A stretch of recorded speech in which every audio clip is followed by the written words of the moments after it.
Everyone, and welcome back for another deep dive. Today we are diving into something that you might not have heard much about, the Kuki-Naga conflict in northeast India. We're going to be looking at it from the Naga perspective today and trying to answer the question, are the Kukis invaders just encroaching on Nagaland, or are they just another tribal group in the region? Well, yeah, it's a really sensitive issue. And to really understand this from the Naga point of view, you really have to sort of go back in time and understand their history and perspective. The Nagas have a deep connection to their ancestral lands. I mean, going back centuries. They've had their own forms of governance with their traditional councils and, their unique way of life. Okay, so we're talking about more than just like a physical territory here. It sounds like their entire cultural identity is kind of intertwined with this land. Exactly. You hit the nail on the head. And, things started to shift during British rule, the British Raj. The British allowed the Kukis, who are a nomadic tribe originally from Myanmar, to settle in areas that the Nagas considered to be their homeland. And this is where some of the tension starts to develop. So the Kuki showing up wasn't exactly a welcome, welcome to the neighborhood sort of thing. Well, let's just say it created tension from the beginning, right? From the Naga perspective, the Kukis weren't just these peaceful newcomers. They were seeking to assert dominance over Naga villages, and often through force. And the Kuki rebellion of 1917, 1919, I'm guessing didn't really help that situation. Not at all. While it was partially against British rule, you also saw the Kukis attacking Naga villages, trying to take control of their land. There were documented cases of Naga villages being burned and people being displaced, and this has led to this really deep resentment that still exists today. Wow, that is pretty intense. And it sounds like this history has really shaped how the Nagas see the Kukis like a threat. Yeah, absolutely. And unfortunately, from the Naga point of view, this pattern of aggression has continued. If we fast forward all the way to the 1990s, we see another wave of this conflict erupting. In 1992, the United Naga Council, the UNC, which is a major political organization that represents the Nagas, they issued a warning to remove Kukis from certain areas. Well, that sounds pretty serious. What happened to cause that? Well, the Nagas saw the Kukis continuing to expand into their territory, setting up settlements, claiming land that they believed was rightfully theirs. And this expansion led to a lot of violent clashes, and there were Kuki militant groups like the KNA that were actively targeting Naga villages. So it wasn't just like, disputes over land at this point. It was organized violence that was happening. Yes, and one event that really sort of solidified the Naga perspective of the Kukis as this dangerous and hostile force was the Jupi massacre of 1993. Kuki militants just brutally massacred innocent Nagas, including women and children. And this event really, left a scar on the Naga psyche. That is heartbreaking. It sounds like this is a deep wound that has not healed yet. Sadly, that's true. And the threat from the Kukis, the Nagas would say, has only grown in more recent times. We're seeing continued illegal migration from Myanmar into Naga areas, particularly in Manipur. This is putting pressure on resources, on lands, on the delicate balance in the region. That sounds like a disaster waiting to happen. But is it just about land anymore, or has it become something more than that? That's a good question. Some argue that it's not just about settling. The Kukis are actually aiming to create an independent Kuki homeland, potentially at the expense of the Nagas and their ancestral land. That's a huge claim. How does this relate to the current events then? We all know about the mighty Kuki conflict that's been going on and making headlines since May 2023. Right, but even underneath that conflict, the tension between the Kukis and the Nagas is bubbling away. So, for example, in December 2024, there was an attack in Gamjifai, in Kangpakpi, where Kuki volunteers injured 3 Naga student leaders. This is not an isolated incident. This seems to be a pattern of ongoing aggression from the Kukis. And I understand that Naga civil society has been asking the Kukis to stop the violence. But their pleas have gone pretty much ignored, haven't they? It does seem that way. And some believe this might be a part of a larger strategy, a very deliberate one, to overrun indigenous communities and change the demographics of the whole region. Okay, so to sum up from the Naga point of view, the Kukis came in as outsiders, settled on their land, and have used violence and threats to basically, stay there. That's a pretty accurate summary, and this raises a really important question for the Nagas. How long can they tolerate this? If they don't defend their homeland, what could happen? Now that's where it gets really interesting. From just the Naga perspective, are the Kukis just another tribal group, or are they a real threat to the Naga's future? Well, the Naga perspective would say they're more than just another tribal group. They see them as this aggressive force encroaching on their land, their history, their very identity. This is clearly a deep-rooted issue, a lot of history here, but I'm still kind of wondering what's at stake for the Nagas beyond just the land? What are they really fighting to protect here? That's a great question. It gets to the heart of the Naga perspective, and to really understand that we need to understand their unique cultural identity, what makes this land so much more than just territory to them. All right, well, let's dive into that then. For the Nagas, it's not just a place to live. This land is sacred. It's totally intertwined with their ancestors, their beliefs, their whole way of life. So it's not just a simple territorial thing, right? Almost an existential threat to their identity as a people. You got it. When the Kukis come onto their land, it's seen as this violation, like a threat to their very survival. Yeah, I can see that. It goes beyond just like politics or economics. But you mentioned history earlier. What are some of the key historical things that have shaped this view? Well, the Nagas have this long history of resisting outsiders, right? They resisted the British, and even after India got its independence, they kept fighting for self-determination. So are they basically saying this is just another form of colonization, this Kuki expansion? Yeah, that's how they see it. It's an attempt to displace them from their ancestral lands, erase their culture, and it's not just about the physical land either, you know? The Nagas have a rich and vibrant culture with unique traditions, music, art, storytelling, and they see this as a threat to all of that too. So it's not just land then. It's their whole way of life, their customs, their values, everything that makes them who they are. What are some of the specific social, economic, or religious things that are at risk here? Like, are there certain traditions that might disappear if the Kukis get more power? One example is their traditional system of governance, you know? It's based on village councils. And these councils have historically played this huge role, you know, resolving disputes, managing resources, and keeping Naga customs and laws alive. The fear is that as Kuki influence grows, these systems get undermined, maybe even replaced. Right, so it's losing their autonomy, not just land. Yeah. What about religious practices? Are there any specific ones at risk? Well, a lot of Nagas have become Christian, but they still have these elements of their indigenous beliefs woven into their culture, right? There are sacred groves, rituals for agriculture, and beliefs about spirits and ancestors tied to certain places.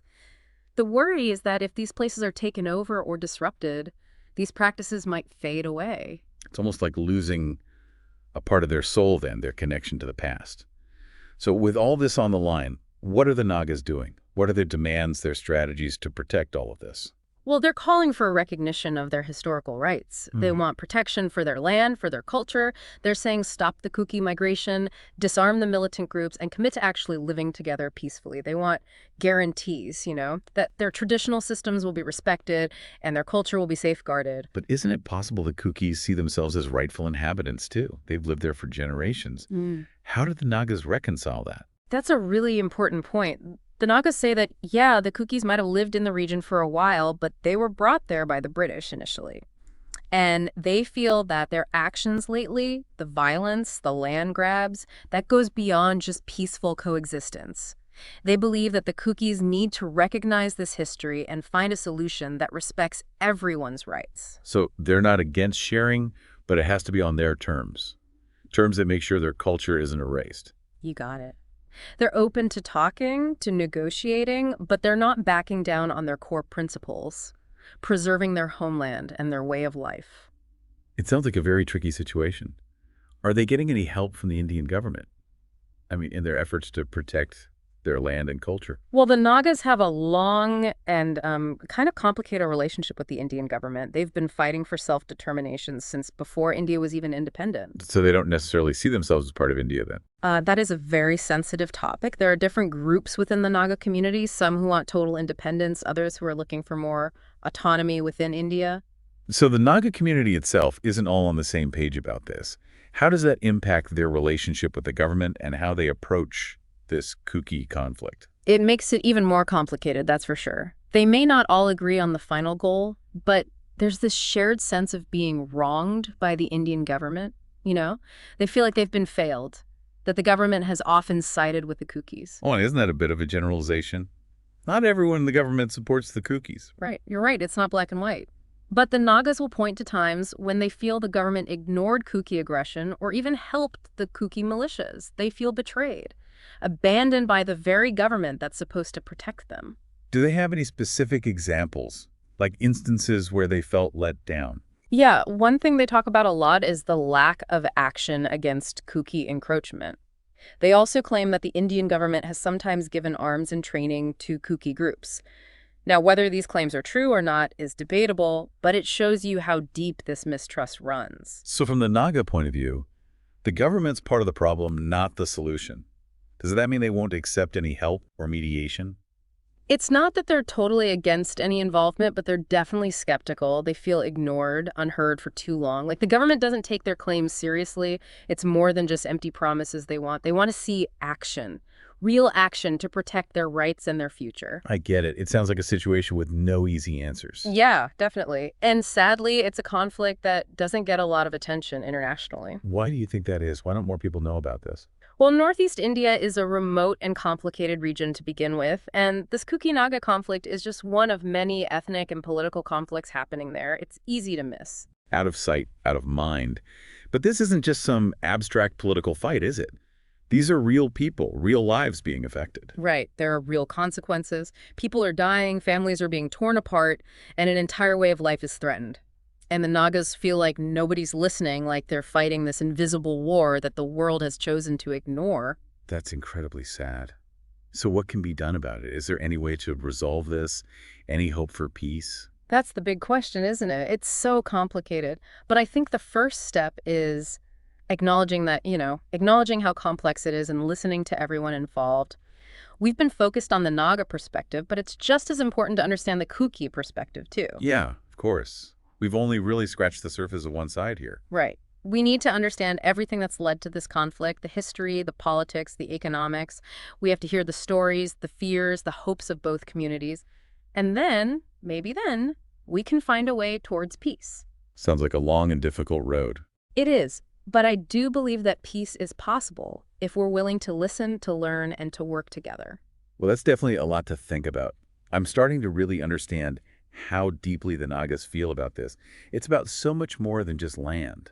It's about who they are, their history, their culture. Exactly. And it shows you the challenges that indigenous people all over the world are facing, trying to hold on to their culture amidst all this change. So where do we go from here? What's the next step in understanding this conflict? I think to really get it, we need to explore the Kuki perspective next.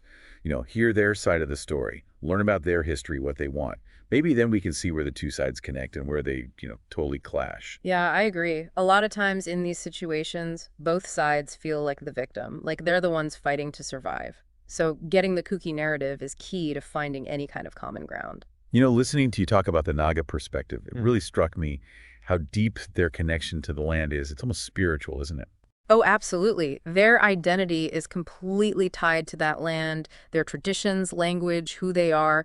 It's all rooted in that specific place. And they see this conflict as protecting all of that, right? Their identity, their heritage. Exactly. It's about making sure their culture, their way of life, survives for future generations. They're afraid that if the Kukis gain more control, their traditions, the things that make them unique, could be lost forever. We talked about some of those traditions before, like the village councils, the rituals, the beliefs about spirits and ancestors. Is there anything else about Naga culture that's really at risk here? Well, their language is a big one. A lot of Naga languages are spoken by small groups of people, and there's this fear that with all the Kuki migration, their languages will be overwhelmed, that the Kuki language will become dominant and theirs will eventually just disappear. That would be tragic, like losing a piece of their history.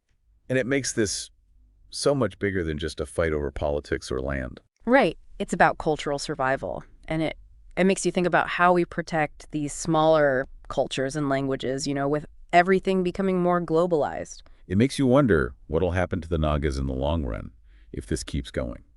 If they can't protect their home, their way of life, what does their future look like? It's a scary thought, isn't it? If they lose their land, their culture, what's left for them. It's something a lot of indigenous groups around the world are dealing with, facing these same challenges. Heavy stuff to think about.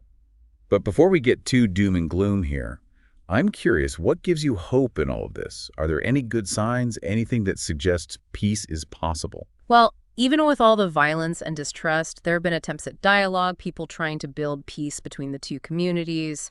There are people on both sides who really want to find a way to live together. So even with all this conflict, there's still hope for reconciliation.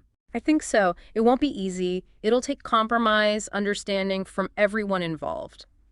But humans are capable of amazing things. Forgiveness, understanding, it's powerful. That's good to hear.